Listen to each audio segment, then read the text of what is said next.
साध संगत जी, प्यार से कहना धन निरंकार जी। साध संगत जी, जैसे हम सुनते हैं जीवन शिक्षा निरंकारी बाबा गुरबचन सिंह जी, जिनके द्वारा जीवन यात्रा में उठाया गया कदम एक एक मानवता के पथ पर चलने वालों की राह को इकसार बनाता गया और जिस पर चलकर लाखों लाखों इंसानों ने अपने जीवन को आध्यात्मिक एवं सामाजिक रूप से सफल बनाने का प्रयास किया और यही आज सतगुरु बाबा जी ने हमें सिखाया। अब हम इसके एक एक वचनों का आनंद लेंगे। आपने ब्रह्म ज्ञान देकर आत्मिक तौर पर मानव को इतना ऊंचा उठा दिया कि किसी सच्चे निरंकारी के मन में यह ख्याल ही नहीं आता कि एक छोटी जाति का है या बड़ी जाति का।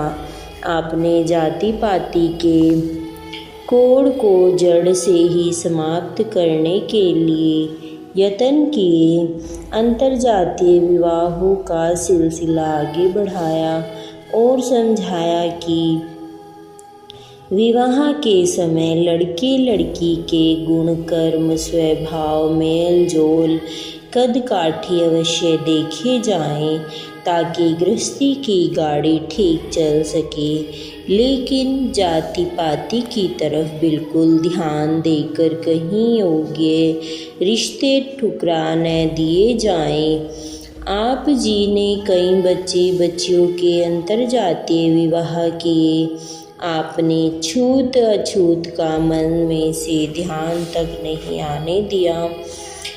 शारीरिक सफाई और आसपास की सफाई अलग बात है, इस तरफ तो हर एक का ध्यान देना जरूरी है। स्वास्थ्य नियमों का पालन तो हर एक ने करना ही है, लेकिन कभी किसी निरंकारी को महसूस तक नहीं होता कि जिनके घर में सत्संग कर रहा हूँ, जिनके साथ मेरे दिल की अनेक भावनाएं जुड़ी हैं, उनकी जाति बिरादरी कौन सी है। बाबा जी ने नर पूजा नारायण पूजा का केवल नारा ही नहीं दिया, बल्कि नर की पूजा कराई भी है। समाज के लोगों को निरंकारी मिशन की ओर कई बात अच्छी नहीं लगती तो वह है इनके एक दूसरे के चरण छूना, एक साथ मिलकर खाना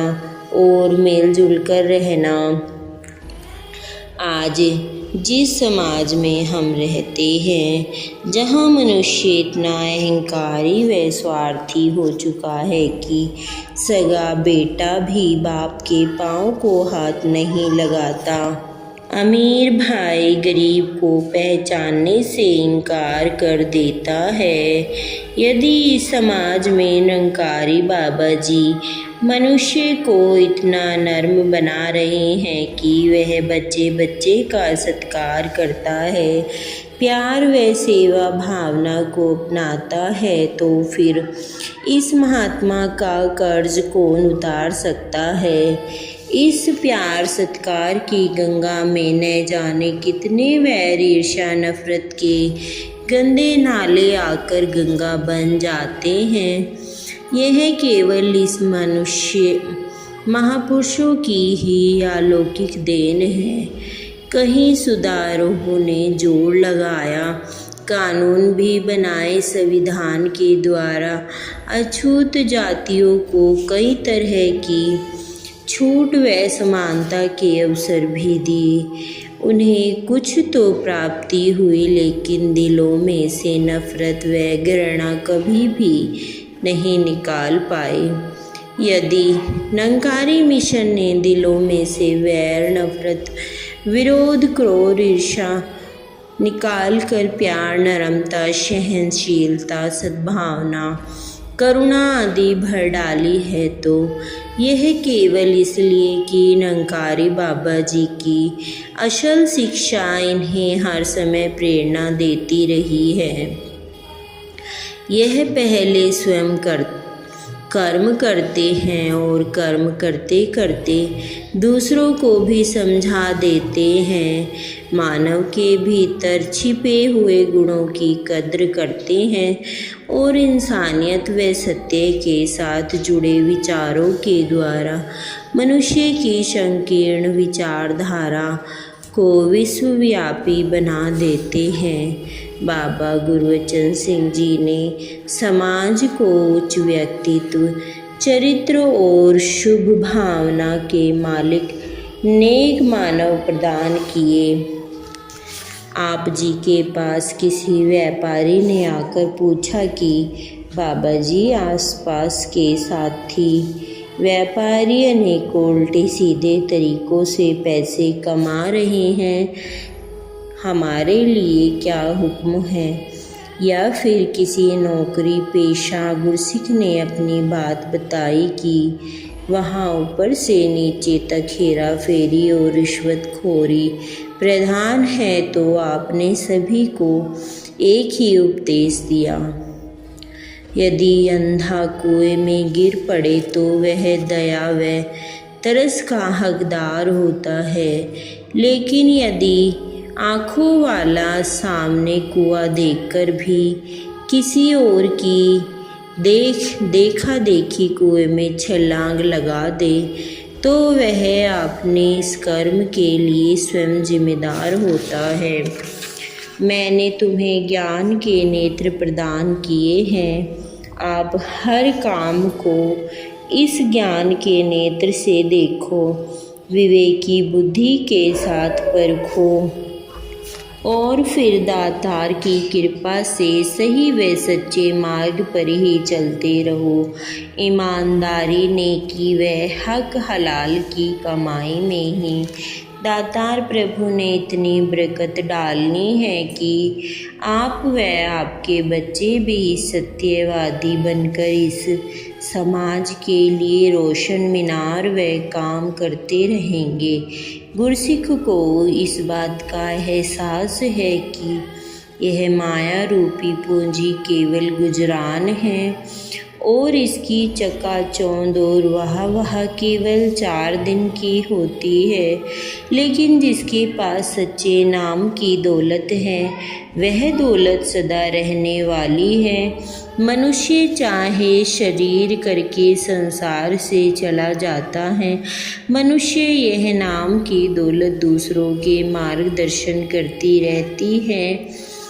मीरा जी की अलौकिक पूंजी जो उन्हें आनंदित करती थी और जिसके असर से वह समाज और परिवार की हर यातना को सहन करते थे।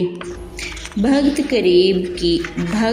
कबीर की आत्मिक शक्ति, जिसके साथ वह पूरे पाखंडी व कर्मकांडी समाज से टक्कर लेते रहे, वह सच्ची बात कहने से कभी पीछे नहीं हटे। आदि भक्तों व दिव्य पुरुषों की कमाई इनकी वाणी के रूप में आने वाली मानवता को भी सत्य के साथ जोड़ती है।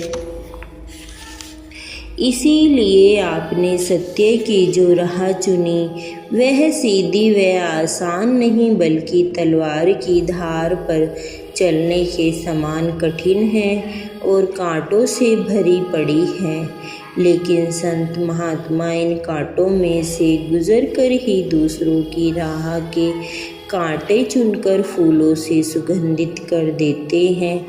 काम तो यह बेशक कठिन ही है, लेकिन जिन्होंने समाज का निर्माण करना है वे समाज के सामने एक उदाहरण पेश करते हैं कि शराफत, ईमानदारी, हक हलाल की कमाई सुखद व मानसिक शक्ति प्रदान करने वाली है। उन्हें अपने आसपास के वैर विरोध, कठिनाई अथवा दुर्व्यवहार को सहना ही पड़ेगा। आखिरकार इन रहन सहन करने वालों की ही जीत होती है, चाहे बहुत देर बाद हो अथवा जल्दी, लेकिन सत्य की डगर पर चलने वालों की ही प्रशंसा होनी आवश्यक है। इस प्रकार समाज के इस वातावरण में जहाँ रिश्वतखोरी, झूठ, फ्रेब, पाखंड प्रधान है, आपने कुछ ऐसे दीप जलाए जो सच्चाई, नेक, शराफत, हक, हलाल, सब्र, संतोष व मानसिक शक्ति का प्रकाश हर तरफ फैलाते रहे। दीप से दीप जलाते गए और समाज के अंधेरे घटाते गया। इस प्रकार बाबा गुरबचन सिंह जी ने मनुष्य के व्यक्तित्व चरित्र को ऊंचाई प्रदान की। सभी को सच्चा, सुच्चा, साफ सुथरा व्यवहार व व्यापार करने की शिक्षा दी। आपने समाज को एक और बहुत बड़ी देन दी, जिसके लिए नारी समाज आपका सदा ऋणी रहेगा। हम जानते हैं कि हमारे देश के संविधान में पुरुष और महिला दोनों के समान अधिकार होने के बावजूद हर कदम पर नारी का शोषण किया जाता रहा है। चाहे घर परिवार हो या समाज, हर जगह नारी को दबाया धमकाया जाता है और लाचा अत्याचार भी किए जाते हैं। नारी पुरुष समानता पर घंटों भाषण करने वाले भी इस समानता को अपना दैनिक जीवन में स्वीकार नहीं करते, लेकिन बाबा गुरबचन सिंह जी ने नारी के उत्थान पर बड़े बड़े प्रवचन करने की बजाय अपने सामने समान ही नारी को पुरुष के समान दर्जा दिलवाया है। आप जी ने अपनी धर्मपत्नी निरंकारी राजमाता कुलवंत कौर जी को अपने साथ मंच पर बिठाया। उम्र भर हर प्रचार यात्रा पर अपने साथ रखा। हर कॉन्फ्रेंस व मीटिंग में उन्हें अपने समान आदर सत्कार दिलवाया। आपने गृहस्थी लोगों को गृहस्थ जीवन में प्रवेश के समय ही निरंकारी लावे के द्वारा यह शिक्षा प्रदान की कि सुखी गृहस्थ जीवन के लिए एक दूजे दा एक दूजे ते एक जिहा अधिकार है और दो दिलां विच जोत सांझी एकता ते प्यार दी। इस प्रकार आपने आपके द्वारा निरंकारी लाभों का चलन जो शादी के समय पढ़ी जाती है, पूर्ण रूप से सुखी गृहस्थी का संविधान कही जा सकती है। पति पत्नी एक दूसरे को यदि प्रभु का रूप समझकर आदर सम्मान दे तो आगे चलकर बच्चे भी इसी साँचे में स्वतः ही ढलेंगे। उनमें छोटी आयु में ही जीवन के ऊंचे ऊंचे मूल्य मानवीय गुण भर जाएंगे। साथ संगत जी, प्यार से कहना धन निरंकार जी।